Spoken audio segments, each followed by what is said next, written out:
Anti narcotics task force highly professional बंदे higher कीते ने, चाहे वो लॉ अफसर होण, चाहे वो फोरेंसिक दे होण, चाहे होर जांच दे अधिकारी होण, ते अपनी होणगे इन्हां दे। पंजाब सरकार में है नशे के खिलाफ जीरो टॉलरेंस। पंजाब सरकार का एक और कठोर कदम। शिकायत दर्ज करवाने के लिए मैसेज करें 9779100200 पर।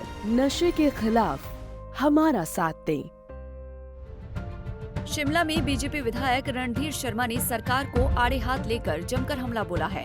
रणधीर शर्मा ने आरोप लगाया कि सुक्खू सरकार अपने कृत्यों से हीन भावना में ग्रस्त है और विपक्ष के सवालों के जवाब देने की सरकार में हिम्मत नहीं है। तभी पहली बार विधानसभा सत्र को छोटा रखा गया है, लेकिन विपक्ष 4 दिन में भी मजबूती से जनता के मुद्दों को सदन में उठाएगा। सरकार ने 2 साल में जश्न मनाने वाला कोई काम नहीं किया, फिर क्या कांग्रेस कार्यकारिणी भंग होने का सीएम सुक्खू जश्न मना रहे हैं?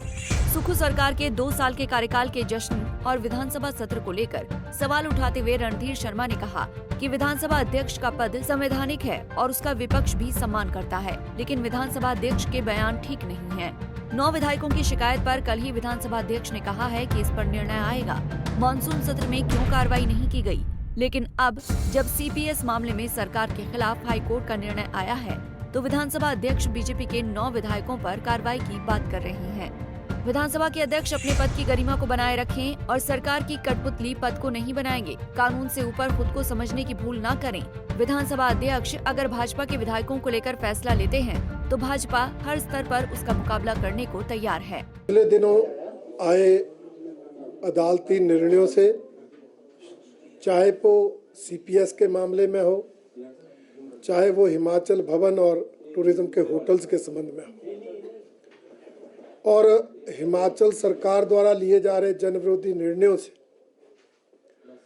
और जो हिमाचल सरकार की पूरे देश में फजीयत करने वाले कृत्य सरकार ने किए हैं, उन सब से ये सरकार बुरी तरह से बौखला गई है और बौखलाहट में विपक्ष को फेस करने की, विपक्ष का सामना करने की हिम्मत नहीं जुटा पा रही है। इस बार शीतकालीन सत्र मात्र 4 दिनों का बुलाया गया। हिमाचल प्रदेश के इतिहास में ये सबसे कम दिनों वाला सत्र होने वाला है। क्यों? क्योंकि सरकार विपक्ष का सामना नहीं कर पा रही, इसलिए विधानसभा के अंदर विपक्ष के मुद्दों का जवाब देने की हिम्मत उनके पास नहीं है। इसलिए इस सदन को जितना छोटा कर सकते थे उतना छोटा किया गया है। मुझे पता है वो तर्क देंगे, हमने मॉनसून सत्र लंबा किया, परंतु मैं बताना चाहता हूं उतना बजट सत्र छोटा किया था। हिमाचल प्रदेश में विधानसभा की 35 बैठकें होने का रिवाज है, परंपरा है, परंतु इस बार मात्र 27 दिन की बैठकें होंगी।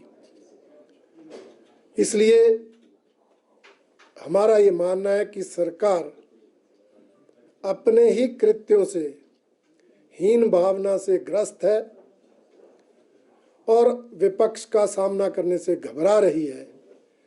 इसलिए इस सत्र को छोटा रखा गया, परंतु भारतीय जनता पार्टी का विधायक दल इन 4 दिनों का भी भरपूर फायदा उठाएगा। जनहित से जुड़े मुद्दों को सदन में प्रभावी ढंग से उठाएगा और जो अन्य मसले हैं, चाहे वो भ्रष्टाचार के हैं, चाहे वो लॉ एंड ऑर्डर के हैं, चाहे वो प्रदेश के हितों के खिलाफ काम करने के हैं, उन सभी मुद्दों पर सरकार को कटघरे में खड़ा करेंगे। ये मैं आज आप सबके माध्यम से कहना चाहता हूँ। विधानसभा के अध्यक्ष का पद संवैधानिक है, उसकी एक अपनी गरिमा है और हम उसका मान सम्मान करते हैं, परंतु जिस तरह से वर्तमान विधानसभा अध्यक्ष समय समय पर बयान देते हैं, वो बहुत ही दुर्भाग्यपूर्ण है। जब बात की जाती है तो कहा जाता है मैं तो सदन के अंदर अध्यक्ष हूं, बाहर तो मैं स्वतंत्र हूं। तो फिर सदन के अंदर की बातों को सदन के बाहर क्यों उठाया जाता है? पहले लोकसभा चुनाव के दौरान जो सदन के अंदर राज्यसभा चुनाव के दौरान घटना घटी थी, उस पर बयान दिया था कि मैंने 6 विधायकों के सर कलम कर दिए और 3 मेरी तलवार के नीचे। और पिछले कल भी बयान दे दिया कि 9 विधायकों की शिकायत पेंडिंग है, निर्णय इस सत्र में आएगा। मैं पूछना चाहता हूं, जिन 9 विधायकों की शिकायत की बात करते हैं, जिस घटना की चर्चा करते हैं, वो घटना तो बजट सत्र की है। तो अगर आपने निर्णय लेना था तो मॉनसून सत्र चला गया, उसमें तो आपने कोई निर्णय नहीं लिया। क्यों? क्योंकि उसमें कुछ होना ही नहीं है। जिस घटना का जिक्र किया जाता है वो घटना तो वेल में उस समय घटी जब आदरणीय अध्यक्ष महोदय सदन में थे ही नहीं। इसलिए उस घटना को लेकर विधानसभा की सदस्यता रद्द करना ये कहीं तर्कसंगत नहीं है। इसलिए मानसून सत्र में कुछ नहीं हुआ। परंतु अब जब मुख्य संसदीय सचिव हटे, उनके 6 विधायक जो सीपीएस बने थे, उनकी सदस्यता पर तलवार लटकी, तो फिर 9 विधायकों की सदस्यता रद्द करने का जिन उठ गया। कुछ दिनों पहले मुख्यमंत्री ने बयान दिया, आज इस संबंध में अध्यक्ष महोदय का बयान है, जिससे लगता है कि अध्यक्ष महोदय सरकार के इशारे पर काम कर रहे हैं,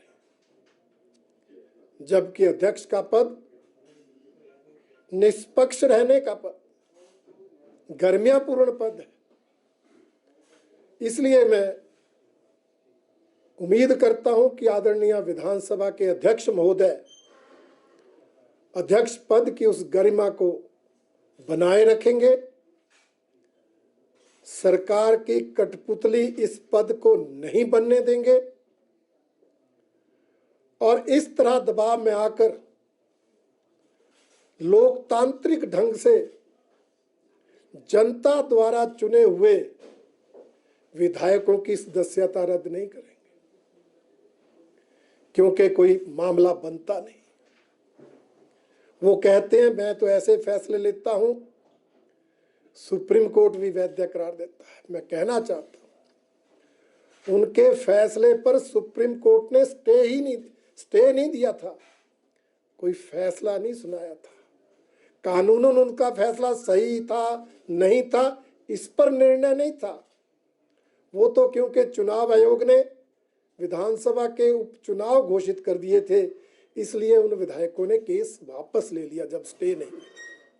इसलिए ये मानना कि कोई कानून से ऊपर है, मुझे लगता है उसे वो गलतफहमी है। इसलिए मैं उम्मीद करता हूं कि हमारे अध्यक्ष महोदय इस संवैधानिक पद की, इस गरिमापूर्ण पद की मर्यादा को बनाए रखेंगे और कोई ऐसा कृत्य नहीं करेंगे जो अलोकतांत्रिक होगा, जो तानाशाही पूर्ण होगा और जो गैर कानूनी होगा। और ऐसा अगर होता है तो भारतीय जनता पार्टी हर स्तर पर उसका मुकाबला करेगी। वो इनकी धमकियों से डरने वाली नहीं है। हमने जो करना है लोकतांत्रिक ढंग से, कानूनी ढंग से हम उसे करते रहेंगे, परंतु अध्यक्ष महोदय को अपने पद की गरिमा बनाए रखनी चाहिए। वहीं रणधीर शर्मा ने कहा कि सरकार 2 साल के कार्यकाल का जश्न मना रही है, लेकिन किस बात का जश्न मनाया जा रहा है, इसको लेकर सरकार के पास कोई जवाब नहीं। हिमाचल की देश दुनिया में बदनामी का सरकार जश्न मनाने जा रही है। कानून व्यवस्था की हालत खराब है, एक भी गारंटी पूरी नहीं हुई। क्या कांग्रेस की कार्यकारिणी भंग करने का मुख्यमंत्री जश्न मनाने जा रहे हैं? इसके अलावा सीएम के पास कोई उपलब्धि नहीं है। बीजेपी सरकार के जनविरोधी निर्णयों को लेकर जनता के बीच जाएगी और सरकार की कारगुजारियों का पर्दाफाश किया जाएगा। 11 सितंबर को वर्तमान सरकार जश्न मना रही है। हमने कई बार पूछा, हमारे नेताओं ने पूछा कि जश्न क्यों मनाया जा रहा है? आपकी 2 साल की ऐसी कौन सी उपलब्धि है जिसको लेकर आप जश्न मना रहे हैं? 1 सप्ताह बीत गया, कोई जवाब नहीं आया। जवाब तब आता अगर कोई उपलब्धि होती। इस सरकार ने तो प्रदेश की, देश ही नहीं दुनिया में फजीयत कराई। चाहे मामला टॉयलेट टैक्स का हो, चाहे मामला समोसे की जांच का हो। इस सरकार ने तो अनेक जनविरोधी निर्णय लेकर हिमाचल की जनता पर बोझ डालने का काम किया।